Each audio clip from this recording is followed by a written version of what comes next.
Ертеде Абылай хан заманында бір байдың Алакөз деген ұлы болыпты. Алакөз 13 жасар батыр екен. Bir күні Абылай хан жауға аттануға көп қол жиыпты. Батырдың әкесінен Алакөзді маған бер, жорыққа туыстап барсын дейді. Алакөздің әкесі: жоқ, ханеке, балам әлі жас, баламды биылша тастап кетті, алпы сала ат берейін депті. Абылай хан: жарайды, олай болса деп көп нөкерімен жорыққа шығыпты.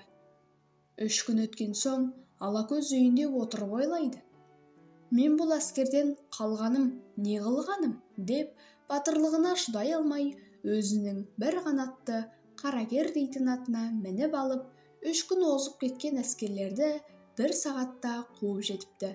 Сонан соң Алакөз бұлармен бірігіп кетеді. 4 күннен соң артынан әкесі қуып келеді. Баласы қашып ұстатпайды. Әкесі айтады: әй балам, кел енді, бата берейін дейді. Алакөз жақындап келіп тұрады. Әкесі қолының сыртын жайып айтты: осы барғаныңнан қырғыз барып 7 жыл жатып, 8-ші жыл қолыма кел дейді.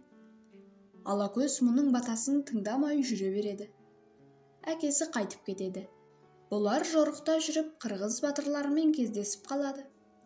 Қырғыздың Алатауының бер жағында Алакөз, батырлар жағынан қырғыздың батыры шықты.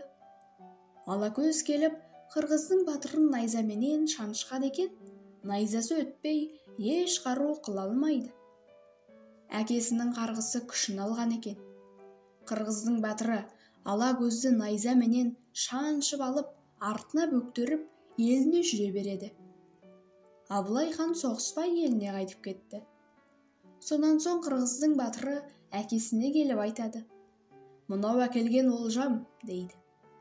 Әкесі айтады: өлтіре көр, көзі қалай жаман еді дейді. Шешесі айтады: өлтірме, құл болып жүре берсін дейді. Алакөзге 3 күндей ас бермейді.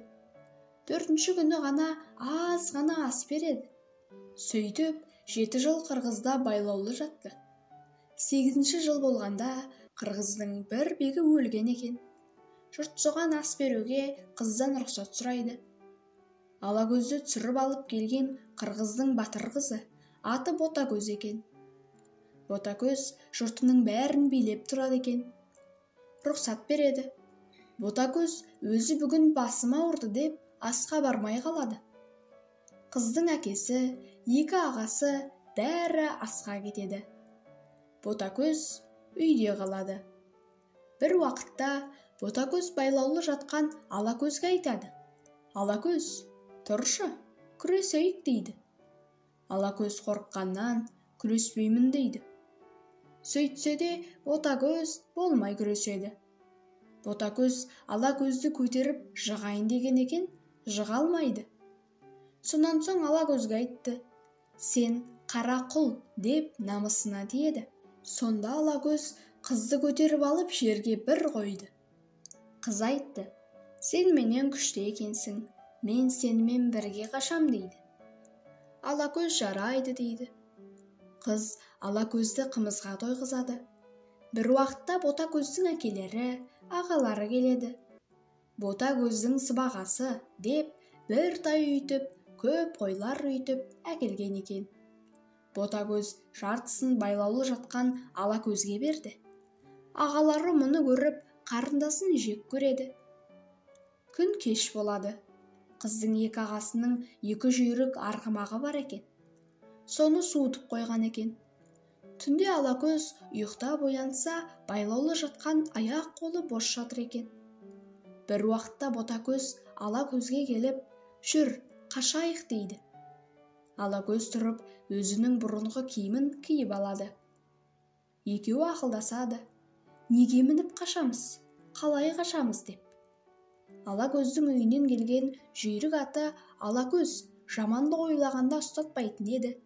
2 ағасының суытып қойған 2 арғымағына екеуі мініп алып, Ботакөз әкесінің 1000 кісі сұя тұқын шатырын алып қашып кетті. Ботакөз Алакөзге айтады: әкем бізді 3 күн қуады. Біз мынау ағашқа жасырынайық дейді. Ауылдың жанында 20 шақырым жерде бір қалың ағашқа екеуі жасырынады. Бір уақытта әкесі құс болып ұшып ағаштың төбесінен өтіпті. Күн ұзаққа іздеп таба алмай, кешке таман үйіне қайтып кетеді. Тағы да күні түні қарап таба алмайды. Ботагөз Алакөзбен екеуі қашып кетеді. Жолда келе жатып, көп күн жүріп еліне жетуге бір күн қалды дегенде, бір дарияға екеуі келіп, шатырды тігіп, Алакөз шатырда отырып қалады. Ботагөз суға барып шомылып жатса, бір-екі шошқа келіп, біреуі Ботагөздің басын үзіп алып кетеді.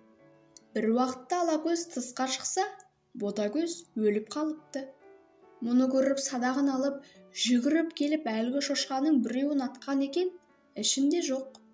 Екіншісін атып ішін қараса, Ботагөз сонда екен. Алакөз басты әкеліп, жылап еліне келеді.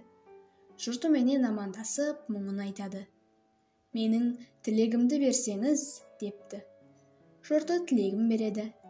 Алакөз дарияға келіп, Ботагөзге там тұрғызыпты. Сөйтіп, Құданың құдіретімен, әкесінің дұғасымен қыз екеуі бір-бірімен қосыла алмай өліп кеткен екен.